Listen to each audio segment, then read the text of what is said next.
繼續來看金曲獎嘅內列報道，做音樂嘅機會嘅黃連玉醫師，去到各地嘅客家莊採集山歌，個用甲藍調音樂創作出嘅山歌一條路一種專輯，一種表現方式嘅新嘅動態客家山歌，咱們數度看天。故所也嘅金曲獎，除了客語音樂嘅獎以外，亦係業嘅最佳專輯製作人獎，咪係一個獎唯一唔係華語嘅專輯噃。另外，黃連玉同陳思妍呢，真係新報道康樂隊明年畢業最佳好樂化專輯及最佳原創組合獎，也嘅金曲獎黃連玉所參加嘅作品，如總共畢業5項大獎，成績一定好。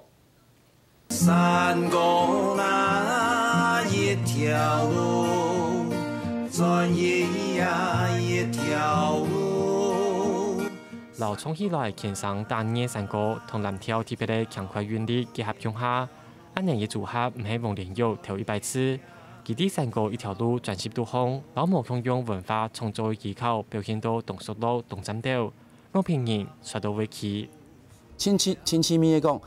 布魯斯係過去非洲還有美國嘅舞人表達心情做嘅音樂，嚇。山歌咩客家人過去老祖宗家條。表達心情創嘅歌曲，佢用兩種東西結合起來吼，我出到去也幾十年來台灣青春嘅一種專輯。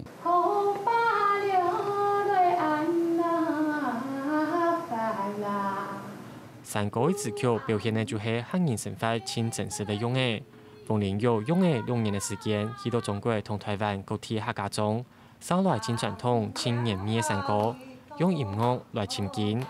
好彩有山歌，幫我一個啟發吼，啊，將我繼續啊行下去，因為山歌呢條路其實單純的一條路，唔過呢對我來講冇單純，因為我係一個離開不開嘅人啦，你話。好彩有山歌，按多年之後呢，慢慢同我講，我轉移，我轉不開。用心來奉獻，一扎但一歲自己本人嘅報道 and 係家人。韓國黃連玉同陳升一條人向下陣嘅新報道康樂區，精心嘅創作新報道康樂區替受眾專輯，還係保留神奇嘅風格同家種方言路途向下，來創出音樂人看到各種社會現象，韓國家庭嘅關心。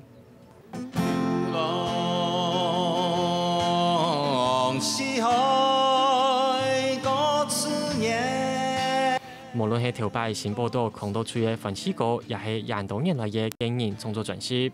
黃連玉仲係做得老無共用嘅音樂形式，反而係要族群文化一調結合到同調搭，營造出同特別嘅美感。唔但想融合嘅現代同傳統，又含有東方同西洋嘅內涵。傳統山歌未曾顯出同頭擺無共用嘅風味。下新聞嚟緊要製作，綜合報道。